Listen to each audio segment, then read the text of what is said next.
Hello दोस्तों, आप सभी का स्वागत है। बहुत ही महत्वपूर्ण प्रश्नों की सीरीज है।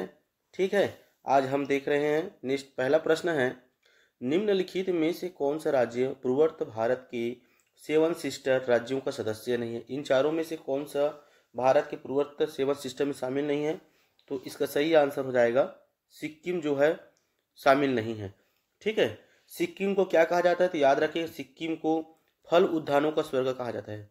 फल उद्यान का स्वर्ग किसे कहा जाता है तो सिक्किम को कहा जाता है, याद रखिएगा।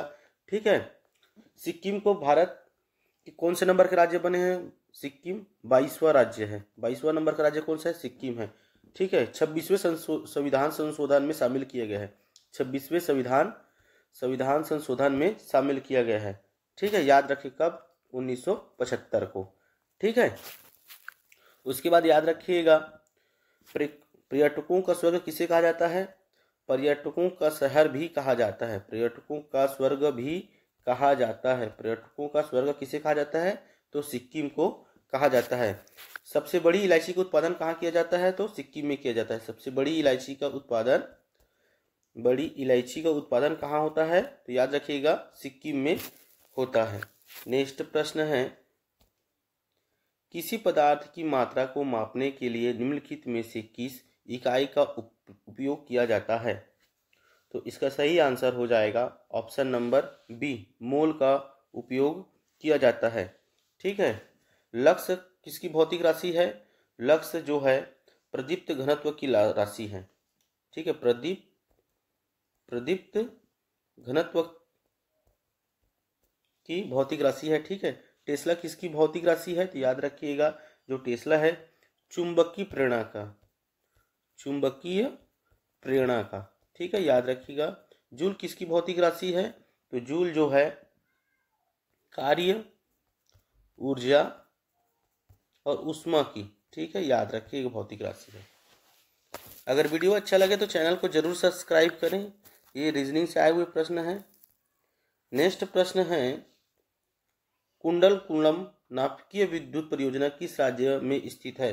कुंडलकुलम नाभिकीय विद्युत परियोजना किस राज्य में स्थित है।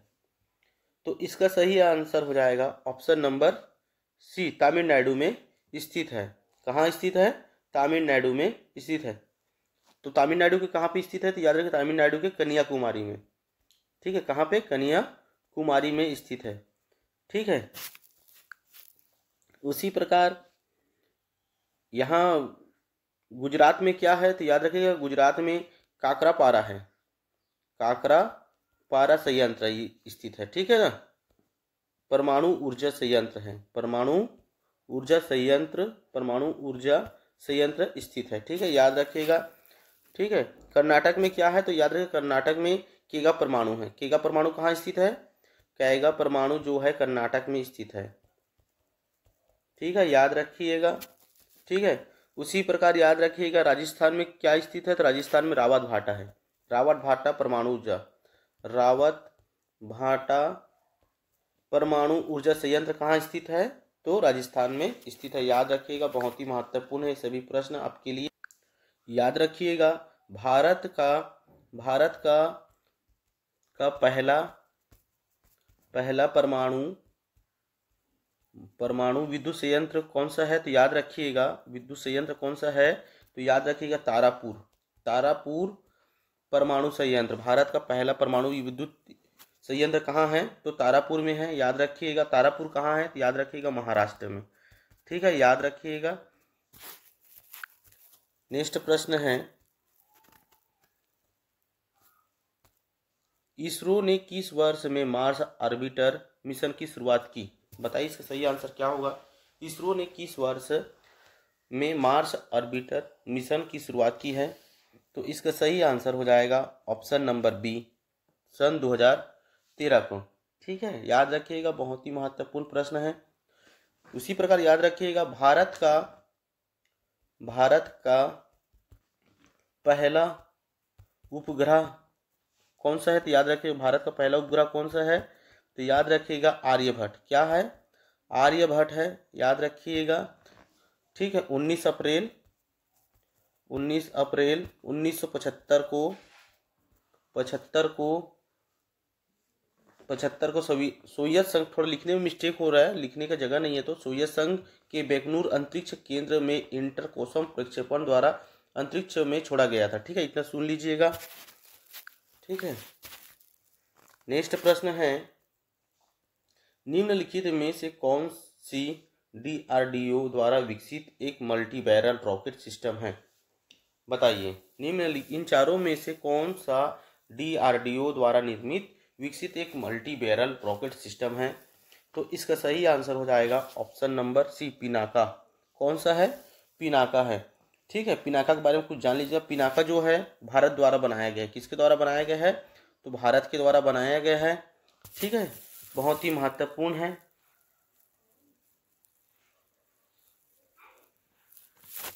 इसे कहाँ बनाया गया था भारत में?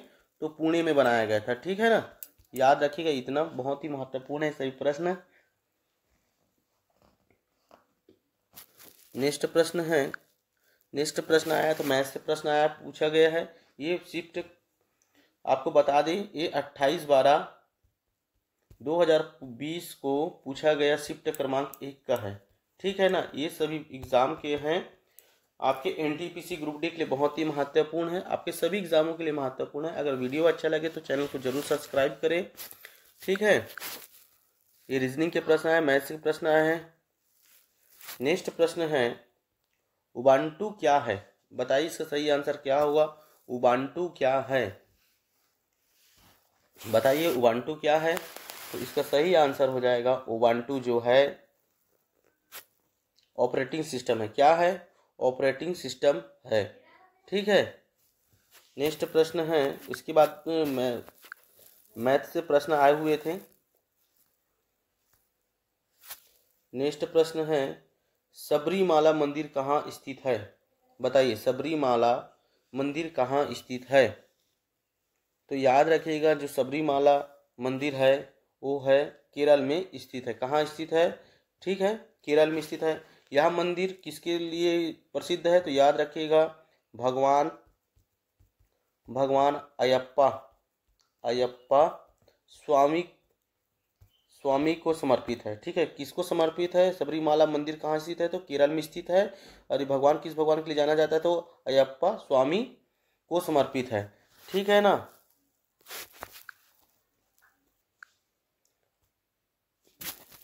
ओडिशा में कौन सी मंदिर प्रसिद्ध है? तो याद रखिए, कोणार्क का सूर्य मंदिर। कोणार्क का सूर्य मंदिर प्रसिद्ध है, याद रखिएगा, उड़ीसा का। ठीक है, जिसे 1984 में विश्व धरोहर में शामिल किया गया। कब किया गया था विश्व धरोहर में? तो 1984 को शामिल किया गया है। ठीक है, याद रखिएगा, बहुत ही महत्वपूर्ण प्रश्न है। महाराष्ट्र, उसके बाद याद रखिएगा,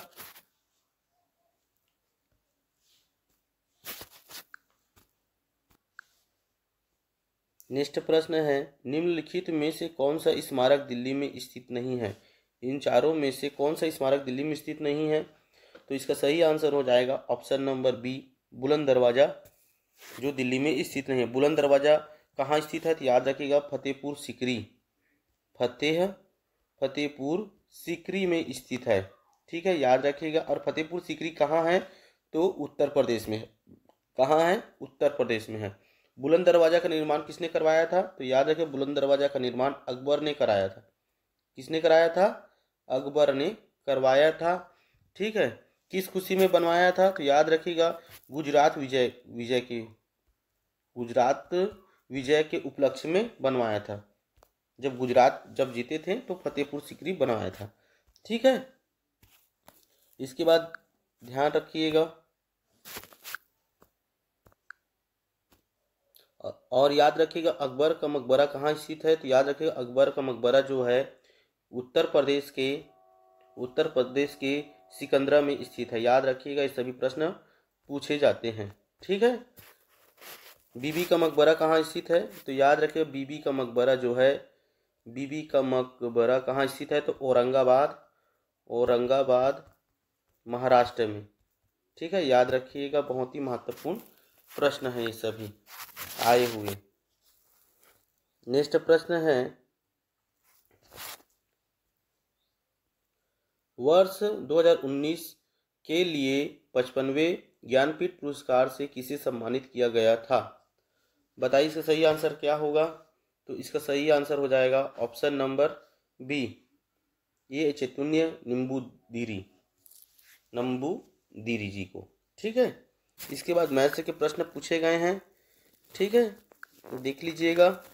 अगर वीडियो अच्छा लगे तो चैनल को जरूर सब्सक्राइब करें। आपके एनटीपीसी ग्रुप डी के लिए, सभी एग्जामों के लिए बहुत ही महत्वपूर्ण है। ठीक है, प्रतिदिन ऐसे ही वीडियो पाने के लिए आप हमारे चैनल को जरूर सब्सक्राइब करें।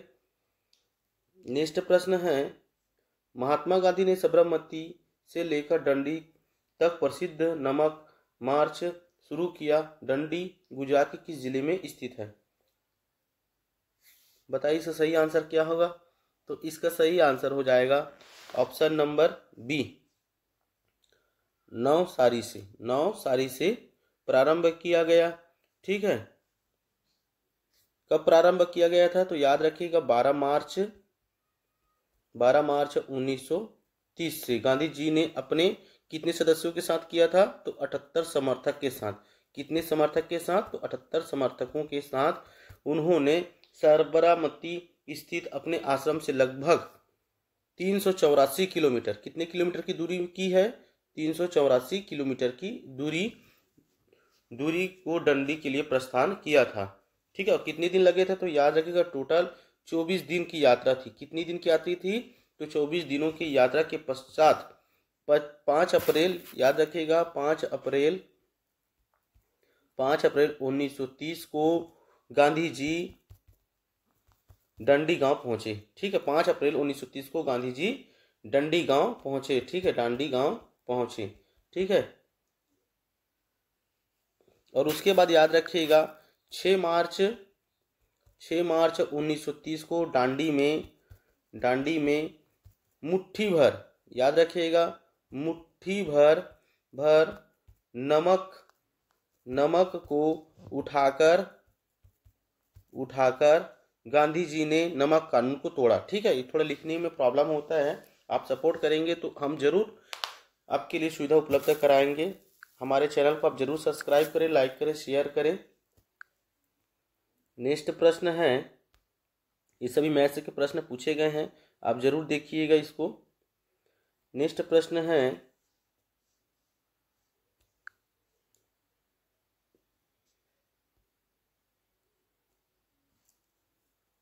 कंप्यूटर और इंटरनेट के डोमेन में यूआरएल का पूर्ण रूप क्या है, क्या कहा जाता है। बताइए इसका सही आंसर क्या होगा। बताइए। तो इसका सही आंसर हो जाएगा option number C, uniform resource locator. क्या होता है। यूनिफॉर्म रिसोर्स लोकेटर होता है। ठीक है, इसके बाद नेक्स्ट मैथ्स के प्रश्न पूछे गए हैं लाभ हानि से, इसको आप जरूर देखिए। यही प्रश्न आपके लिए बार बार रिपीट होंगे। ये सभी मैथ्स के प्रश्न पूछे गए हैं। ठीक है, प्रतिदिन ऐसे ही वीडियो पाने के लिए आप हमारे चैनल को जरूर सब्सक्राइब करें। कमेंट करके जरूर बताएं कि वीडियो आपको कैसा लगा। नेक्स्ट प्रश्न है, स्वराज मेरा जन्मसिद्ध अधिकार है और मैं इसे लेकर रहूंगा, यह किसने कहा था। बताइए, स्वराज मेरा जन्मसिद्ध अधिकार है और इसे मैं लेकर रहूंगा, यह किसने कहा था। तो इसका सही आंसर हो जाएगा ऑप्शन नंबर सी, बाल गंगाधर तिलक जी ने कहा था। ठीक है, किसने कहा था। बाल गंगाधर तिलक जी ने कहा था।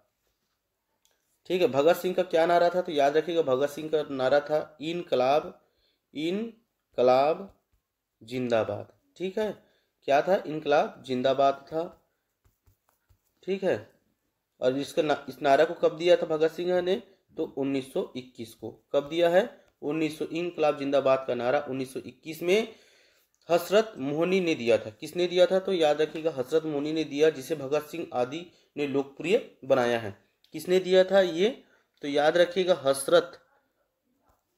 हसरत मोहनी ने दिया था। मोहनी ने। ठीक है, याद रखिएगा हजरत मोहनी ने दिया था, जिसे भगत सिंह और आदि ने लोकप्रिय बनाया था।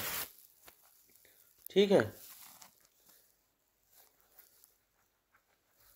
नेक्स्ट प्रश्न है, 1 अप्रैल 2019 को किन दो बैंकों को बैंक ऑफ बड़ौदा में विलय कर दिया गया।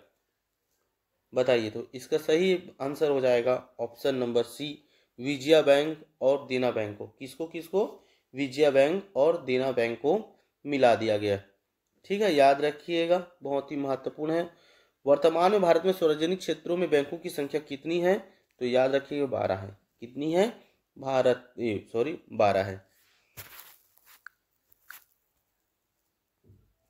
निम्नलिखित, नेक्स्ट प्रश्न है, निम्नलिखित में कौन सहजीवी संबंध को दर्शाता है? इन चारों में से कौन सहजीवी संबंध को दर्शाता है? तो इसका आंसर आप जरूर कमेंट में बताएं। ठीक है। नेक्स्ट प्रश्न है, भारत में केंद्रीय आलू अनुसंधान संस्थान कहाँ स्थित है? भारत में केंद्रीय आलू अनुसंधान संस्थान कहाँ स्थित है? तो इसका सही आंसर हो जाएगा ऑप्शन नंबर ए, शिमला में स्थित है। ठीक है, याद रखिएगा। दिल्ली में क्या स्थित है? तो याद रखिएगा केंद्रीय औषधि संस्थान, केंद्रीय औषधि अनुसंधान। ठीक है, याद रखिएगा केंद्रीय औषधीय अनुसंधान। ठीक है, उसी प्रकार रांची में क्या स्थित है? तो रांची में इंडियन लह रिसर्च संस्थान है। रिसर्च संस्थान है। ठीक है, संस्थान स्थित है। उसी प्रकार दिल्ली में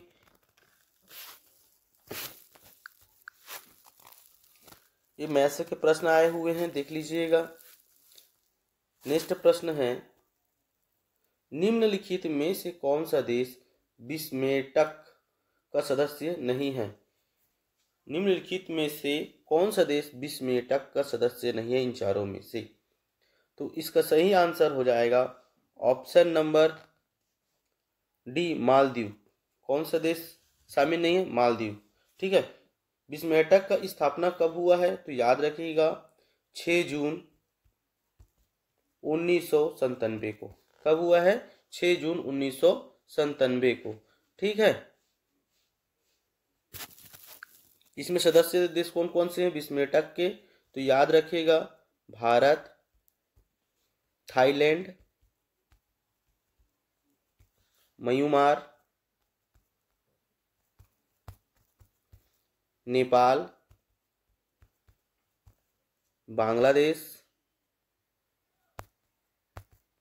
बांग्लादेश, श्रीलंका और भूटान। ठीक है, याद रखिएगा, बहुत ही महत्वपूर्ण है। नेक्स्ट प्रश्न है, प्रार्थना समाज के संस्थापक कौन थे?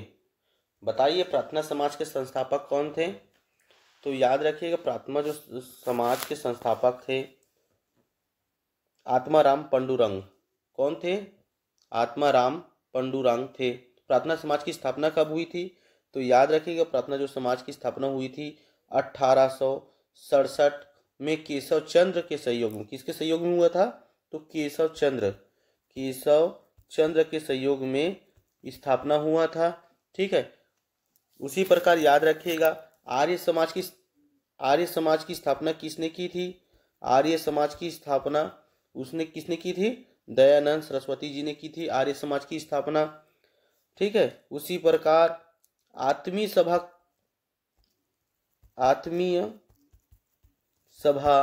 के संस्थापक कौन थे? तो आत्मीय सभा के संस्थापक थे राजा राम मोहन राय जी।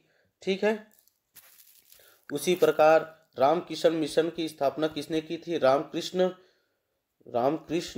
मिशन की स्थापना किसने की थी? तो याद रखिएगा स्वामी विवेकानंद जी ने की थी। ठीक है, याद रखिएगा ब्रह्म समाज की स्थापना किसने की थी? याद रखिएगा ब्रह्म समाज की स्थापना किसने की थी? ब्रह्म समाज की स्थापना की थी राजा राम मोहन राय जी ने की थी। ठीक है, उसी प्रकार याद रखिएगा सत्य शोधक समाज की स्थापना किसने की थी? सत्य शोधक समाज की स्थापना किसने की थी? तो याद रखिएगा ज्योतिबा फुले ने की थी। ठीक है, याद रखिएगा। आपके लिए हम इतना मेहनत कर रहे हैं तो कमेंट जरूर करें, लाइक जरूर करें। ठीक है, उसी प्रकार याद रखिएगा हिंदू महासभा की स्थापना किसने की थी? हिंदू महासभा की स्थापना किसने की थी? तो याद रखिएगा मदन मोहन मालवीय ने। ठीक है, याद रखें मदन मोहन मालवीय जी ने की थी हिंदू महासभा की स्थापना।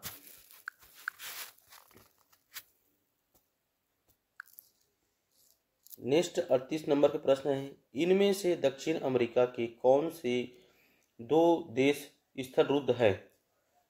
बताइए इसका सही आंसर क्या होगा। तो इसका सही आंसर हो जाएगा ऑप्शन नंबर ए, पाराग्वे और बोलिविया। ठीक है, इसके बाद आप रीजनिंग के प्रश्न देख लीजिएगा 39 के। ठीक है, इसके बाद 40 में पूछा गया है 40 नंबर में, विश्व पर्यावरण दिवस 2020 के लिए संयुक्त राष्ट्र द्वारा घोषित थीम का नाम क्या था?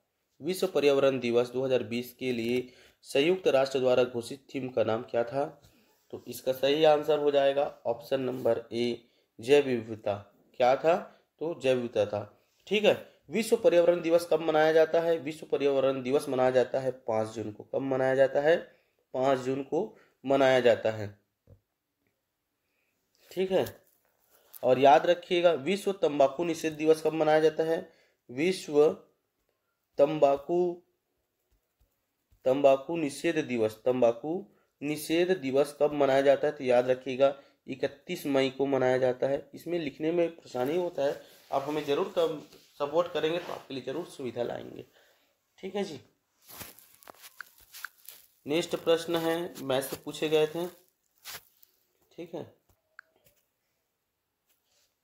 नेक्स्ट प्रश्न है, निम्नलिखित में से कौन सा रोग विषाणु से होता है? निम्नलिखित इन चारों में से कौन सा रोग विषाणु से उत्पन्न होता है? तो इसका सही आंसर हो जाएगा option number D, chicken pox. विषाणु से उत्पन्न वाला रोग कौन सा है? तो चिकन पॉक्स है। ठीक है, यह क्या करता है? यह फेफड़ों को प्रभावित करता है। किससे प्रभावित करता है? तो फेफड़ों को प्रभावित करता है। ठीक है, याद रखिएगा।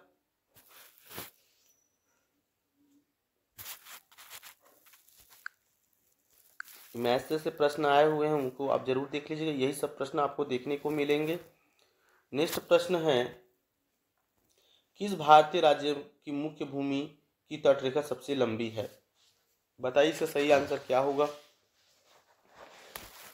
किस भारतीय राज्य की मुख्य भूमि की तटरेखा सबसे लंबी है? तो इसका सही आंसर हो जाएगा ऑप्शन नंबर डी, गुजरात की।